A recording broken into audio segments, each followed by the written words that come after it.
मोहम्मद मुस्तफ़ा सल्लल्लाहु अलैहि वसल्लम फरमाते हैं कि माह रमज़ान में बेहतरीन काम मुहर्रमात इलाही से परहेज़ करना है, हराम चीज़ों से परहेज़ करना बेहतरीन काम ये है।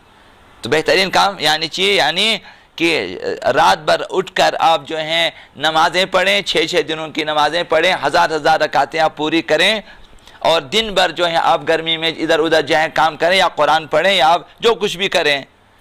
एक काम ये भी करें कि रमज़ान मुबारक में कोशिश करें कोई गुनाह आपके हाथ से सरजद ना हो। तो अब मेरे सामने फरमाया कि रमज़ान में टोटली जितने अमाल हैं बेहतरीन अमल ये है कि कोई गुनाह ना करें, किसी हराम काम का इर्तिकाब ना करें। बेहतरीन अमल ये है, पैगंबर मेरे सामने फरमाया अमीरुल मोमिनीन से, यानी अल्लाह ने जिन चीज़ों को हराम करार दिया है उनके बारे में आदमी पूरी तरह एहतियात करें।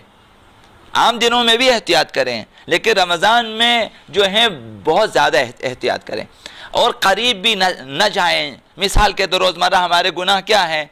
झूठ रोज़मर्रा के हमारे गुनाह हैं, गैबत रोज़मर्रा के हमारे गुनाह हैं, तोहमतें तकरीबन आम तौर पे लोगों में राइज है रोज़मर्रा, और इसी तरह चुगली और दूसरों के राज फाश करना ये रोज़मर्रा हमारे मामूलात में शामिल है, इस किस्म के गुनाह हैं। और आम तौर पर जो है बाज़ारों में सड़कों पे जो है निगाह हराम है और सदाए हराम है और मनाजिर हराम है जो देखने में आ जाते हैं, और जो है तिजारत हराम है, लेन देन जो इस किस्म की चीज़ें जो हैं रोज़मर्रा के मामूलात में। तो इनसे रमज़ान मुबारक में ख़ास तौर पे परहेज़ करें। ना हमारी निगाहें गुनाह करें, ना हमारे हाथ गुनाह करें, ना हमारा दिल, ना हमारा दिमाग, हत्ता हमारे दिल में भी किसी के बारे में गुनाह का तसव्वुर ना आ जाए।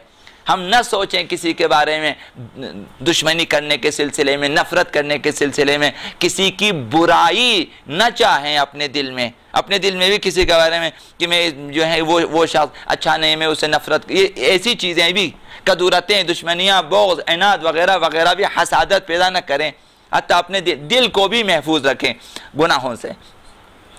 तो लिहाजा जो है रमज़ान मुबारक में खुसूसियत के साथ मुहर्रमात इलाही के बारे में एहतियात करें। हुजूर सल्लल्लाहु अलैहि वसल्लम की निगाह में फ़िअल हराम से दूरी और जो है रमज़ान मुबारक का बेहतरीन अमल इन्होंने करार दिया है। गुनाह न करना बेहतरीन अमल है। तहज़ीब नफ्स इस सूरत में मुमकिन है कि आप बाकी तमाम अमल न करें जो मुस्तहब्बात में ताक़ीबात में शामिल हैं, नवाफिल भी आप न करें, लेकिन सिर्फ गुनाह ना करें तो आप तहज़ीब नफ्स हो जाएगी। लेकिन अगर ये सारे अमल आप अंजाम दें और गुनाहों से परहेज़ ना करें तब भी तहज़ीब नफ्स नहीं हो सकेगी। अगर आप रात भर की जो रकातें हैं 100 या हज़ार रकातें जो नमाजें हैं नवाफिल जो कि रोज़ाना के हिसाब से हर रात के नवाफिल हैं, हर दिन के अमाल हैं, रोज़ रमज़ान मुबारक अंजाम दें लेकिन गुनाहों से परहेज़ ना करें तो तहज़ीब नफ्स नहीं होगी, इस्लाह नफ्स नहीं होगा। लेकिन अगर आप इन सारे अमाल को अंजाम न दें, सिर्फ वाजिब रोज़े को, वाजिब नमाज़ों को पढ़ें और मुहर्रमात अंजाम न दें, गुनाहों को छोड़ दें तो तहज़ीब नफ्स हो जाएगी। सिर्फ गुनाहों को छोड़ दें तब भी तहज़ीब नफ्स हो जाएगी, तो ये ज़्यादा फ़ायदा है। जलीलुल क़द्र आलिम फ़क़ीह अहले बैत सैयद इब्न ताऊस फरमाते हैं कि कुछ लोगों का नया साल 21 मार्च यानी अव्वल फरवरदीन से शुरू है। ईरानियों का साल अव्वल फरवरदीन है, हमारे यहाँ 21 मार्च मिसाल के तौर पर जो है नौरोज़ के उन्वान से मनाते हैं, रोज़े तबीयत। और जो है उस दिन जो है बाज़ ममालिक में चूँकि अव्वल फरवरदीन नौरोज़ का दिन है और नौरोज़ का दिन वो साल का अव्वल पहला दिन करार देते हैं, ईद मनाते हैं, जश्न मनाते हैं, काफ़ी ममालिक में मनाए जाते हैं।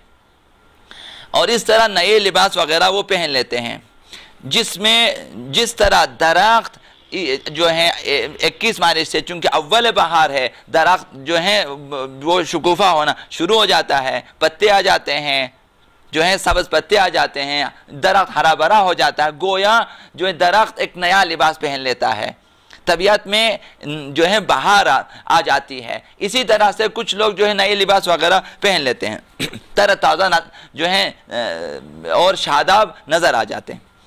एक किसान के लिए नया साल क्या है? एक किसान की सारी तवज्जो अपने महसूलात की तरफ है, तो लिहाजा उसके लिए नया साल ये है कि जब फसल पक जाए, आ जाए, जिस दिन सारे फसल को जमा करके लाएं, हिसाब किताब करें, उस दिन उसके लिए नया साल है कि आज मैंने नया महसूल लिया है और मैंने नई फसल मिली है और हिसाब किताब मैंने किया है। लिहाजा खेतों का हिसाब किताब है, कितना खर्चा हुआ, कितना नहीं हुआ और कितनी आमदनी हुई वगैरह, फिर हिसाब किताब, अपना बजट जो है वो हिसाब किताब कर लेता। एक कारखाने का मालिक अपनी पैदावार का जो महसूल हासिल हो जाता है उस दिन को पहला साल का पहला दिन करार है कि आज जो है पहला फ़ायदा हमने लिया अपने जो है फैक्ट्री में से, अपने कारखाने में से ये चीज़ें हमने जो है तौलीद की हैं, इन्हें हमने ईजाद किया है, इन चीज़ों को हमने जो है मार्केट में लाया है, अब कितना फ़ायदा हुआ, उस दिन उसका पहला साल है। लेकिन अरबाब सैर व सलूक के लिए, अरबाब जो हैं यानी उरफा के लिए, साहिबान मारफत के लिए जो है नया साल माह रमज़ान मुबारक है। तकरीबन तमाम उरफा जो है रमज़ान मुबारक को अपने साल का पहला दिन करार देते हैं। वो गुज़श्ता रमज़ान से आज का जो रमज़ान है इस साल का, इस पूरे साल का हिसाब कर लेता है कि अपना हिसाब करते हैं पिछले माह मुबारक रमज़ान में मानवियत के किस मकाम पर थे और आज जब कि रमज़ान मुबारक का रोज़ा है मानवियत के किस मकाम पर है और कितनी मंजिलों को तय किया है और कितनी मंजिलें अभी बाकी हैं। लिहाजा ज़िंदगी की रफ्तार कमाल और इर्तिक़ा की तरफ है या खुदा नखास्ता ज़वाल की तरफ है।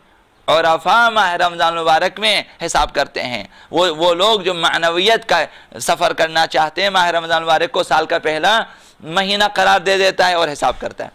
दोस्तान खुदा और कुए विलायत के राही और मुंतज़रान ज़ुहूर आगा इमाम ज़मान अलैहिस्सलातु वस्सलाम माह रमज़ानुल मुबारक में अपना हिसाब करते हैं, चूँकि जब तक साहिबान मारिफत न हो मुंतज़रान इमाम ज़मान नहीं हो सकते। जब साहिबान मारिफत है उनके लिए साल का पहला महीना माह रमज़ान मुबारक है, माह रमज़ान मुबारक में वो हिसाब करते हैं और आइंदा की ज़िंदगी को, आने वाली ज़िंदगी को मज़ीद सजाने और संवारने के लिए पूरे साल का मंसूबा तैयार करता है। तो रमज़ानुल मुबारक आरिफों के लिए, सैर व सलूक वालों के लिए बेहतरीन महीना है हिसाब करने का कि आज तक मैंने मारिफत की कितनी मंजिलें तय किया है, आगा इमाम ज़मान के लिए किस कदर मैंने ज़मीन साजी और कितना काम किया है, मारिफत के कितने मदारिज को तय किया है, सैर व सलूक में मैं कहाँ पहुँचा हूँ, तहज़ीब नफ्स में मैं कहाँ पहुँचा हूँ। चूँकि माह रमज़ान मुबारक सैर व सलूक का महीना, तहज़ीब नफ्स का महीना है, इस्लाह का महीना है, तबलीग का तमाम चीज़ों का महीना ये है। लिहाजा यहाँ से वो हिसाब किताब करते और शुरू करते हैं।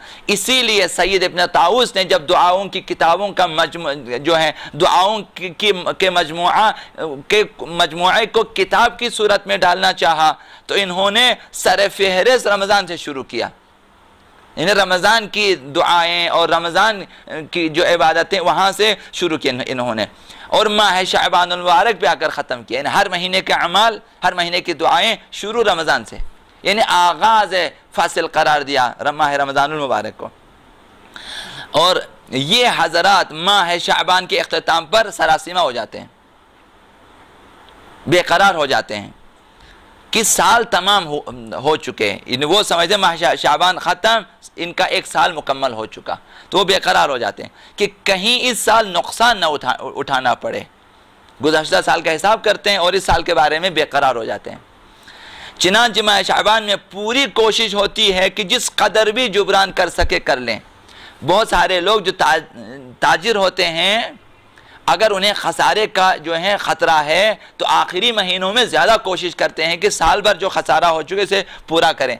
तो आरिफान खुदा और मुंतज़रान आगा इमाम ज़मान अलैहिस्सलातु वस्सलाम और ये ऐसे साहिबान मारिफत क्या करते हैं, माह शाबान मुबारक में, माह रजब में पूरी कोशिश होती है कि साल भर जो नकाइस और कमी रह गई है उसे पूरी कर लें, सैर व सलूक में और मारिफत में। माह रमज़ान हिसाब का नहीं अमल का महीना है, शब रोज़ की दौड़ लगाने का महीना है। माह रमज़ान मुबारक में रात को भी अमाल है, दिन को भी अमाल है। यानी ये फिर हिसाब का नहीं है, हिसाब शाबान का महीना है। माह शाबान मुबारक में जो शाबानुल मुअज़्ज़म में पूरे गुज़श्ता साल का हिसाब करें, लेकिन रमज़ान आपने फिर अमल शुरू करना है, लिहाजा अमल का महीना, ताकि शब ईदुल फितर पूरा महीना आपने अमल करना है। शब ईदुल फितर आखिरी रात जो कि लैलतुल जवाइज़ है, इनामात लेने की रात है खुदावंद मुतआल से।